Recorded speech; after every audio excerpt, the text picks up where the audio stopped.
Why, hello and welcome everybody. It is Pohx again, and it is that long-awaited time. Act 4 is right around the corner, so let's talk. There's a lot to talk about. I'll probably try to do like some branch videos, because I've got some plans today, so I'll try to release one video that cannot possibly cover everything that's coming out, but it's going to be like the stepping stone in. So first off, I do want to state all this information along with this page that I'm going to be talking about with the video is going to be linked in the description below. This is the official Path of Exile website, and this is from GameSpot, a video that they released. So first off, I want to state as well that Act 4's beta, meaning you can actually test it before you jump in, is coming out in 10 days, 5 hours, 39 minutes, and 1 second. Now, I don't know how much I feel about that because like I kind of like that it was always a hype. Now it's kind of like you can test it. It has pros and cons, but nonetheless it doesn't matter. It's 10 days from now. So you'll probably count on seeing me in D3 for about 10 days and then leaving. Anyway though, if you look here, you have to sign up for the beta. So make sure you actually jump in and sign up for it. So let's talk about some stuff on here. Alright. There's also a video you guys can watch as well. Dominus is dead, but the source of his fearsome powers remains. Travel north from the Sarn to Highgate and delve into the darkness that lurks beneath the mountains there. Explore all new areas and face the legends of Rayclass as you seek to put an end to the nightmare. More information. So you're going to see they're going to update this as well. Devastating new skills. Let forth war cries and summon elemental golems, plural. There's a chaos golem and there's a fire golem, and I think there's another one as well, to fight by your side. 13 potent new gems enable expanded build opportunities. So 13 skill gems is quite a lot. I know there's Vigilant Strike, we have the 2 golems, and there's the Fortify support gem, I believe, and then there's still more that are coming out. This is the big one right here. This is astronomical. Alright, a new source of power.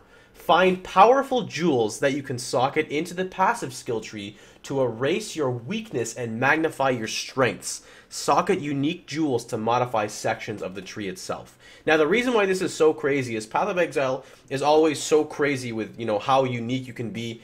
But at the same time, you guys understand when you've played the game a lot and you're playing a typical caster build, you always have a weakness like you can't get enough HP, you can't get enough this, the cast speed's too far, I don't want to travel here. And you kind of have like a generic outline of your build. Well, the generic line is now changing because you can socket a gem into the passive tree, which will create like a circle or like an aura around the gem and change the properties of the stats on the tree. So let's kind of look into a few of them. We've got a Brutal Crimson Jewel of the Soldier, 14% increased physical damage with maces, 4% increased attack speed with one-handed melee weapons. Now, I don't know 100% how these work exactly, and this is something, as I learn more, as we get to test it, it'll make a lot more sense. Refined Heirloom Cobalt Jewel, 2% increased maximum life, 15% maximum mana, rarity, and energy shield gain for each enemy hit. That's really cool. It's not a lot, but it's still pretty cool.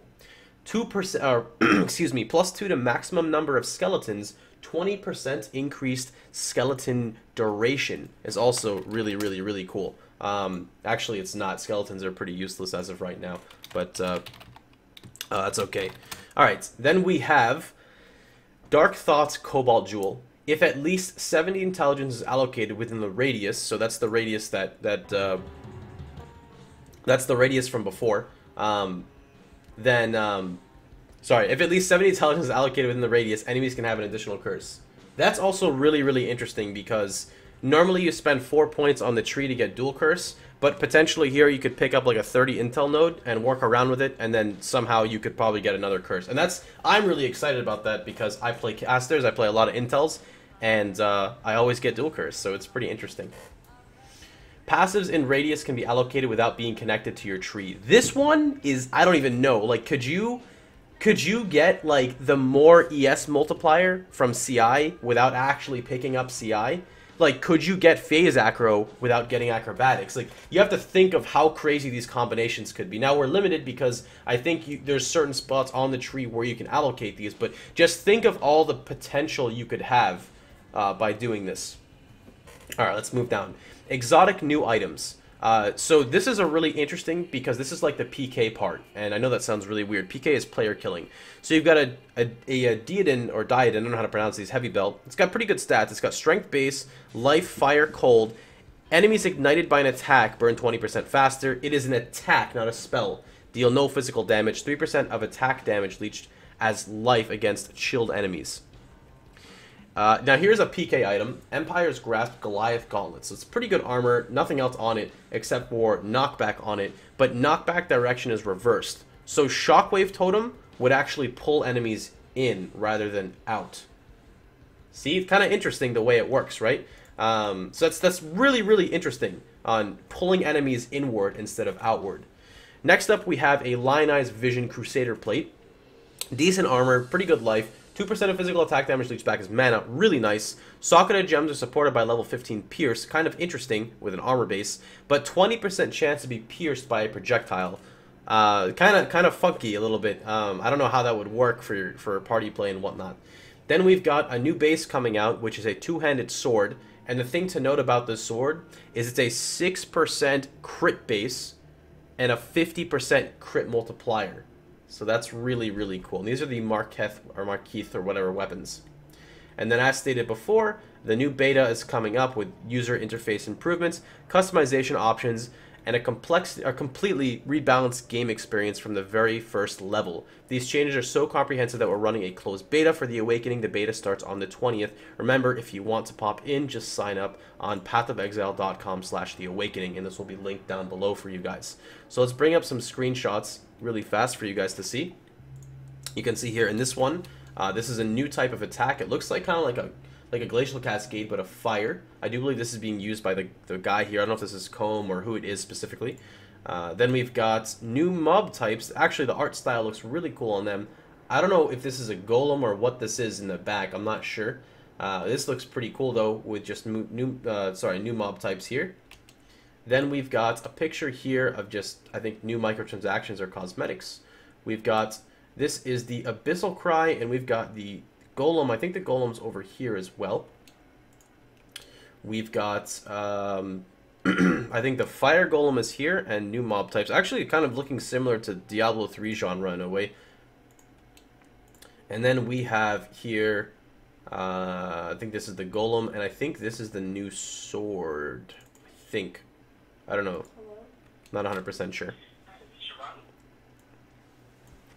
Yeah. Alright. The last thing that we're going to go into really fast, guys, is a video. Okay. So on this video, really fast, we're pretty much just going to look at this. So this video is by GameSpot. I'm not really going to play it. You guys can watch it yourself. You know, I don't want to take credit for their stuff. I just want to give an example really fast. Ooh, sorry. Okay, so the right side of the tree has been changed quite a lot, but what you can see in here is the amount of gems that are in his inventory and the way the sockets work. And Dual Totem has been moved all the way south. So when an actual passive tree comes up, I will gladly do it, but you know, this is their work. I'm not going to take their credit for it.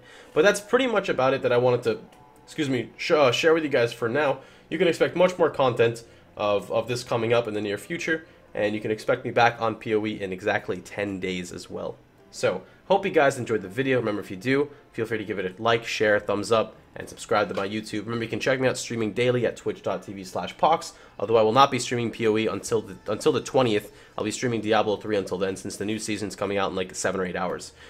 So, I hope you guys had a wonderful time. I hope you guys enjoyed yourselves, and I hope to see you guys all in Act 4. Take care, everybody.